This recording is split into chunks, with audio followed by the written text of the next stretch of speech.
Hello বন্ধুগণ, নতুন একটি ব্লগে তোমাদের সকলকে স্বাগত জানাই।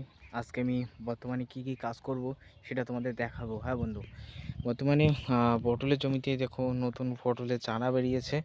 এই পটলের জমিতে কিন্তু আমি বর্তমানে কাজ করছি। গোড়া বা ডাঁড়াগুলোকে কিন্তু সুন্দরভাবে নিড়িয়ে দিচ্ছি।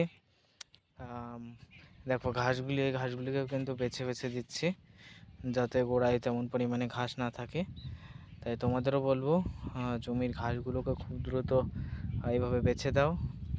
এবং তার পাশাপাশি তোমাদের আমি রিকোয়েস্ট করব, গাছের গোড়ায় কিন্তু হালকা পরিমাণে যে মাঠটা তুমি টানছো সেই মাঠটা দিয়ে দাও, যাতে কিন্তু অতিরিক্ত বৃষ্টি বা বর্ষা হলেও গাছের গোড়ায় যাতে জল না জমে, তার জন্য এই পদক্ষেপ নিতে হবে।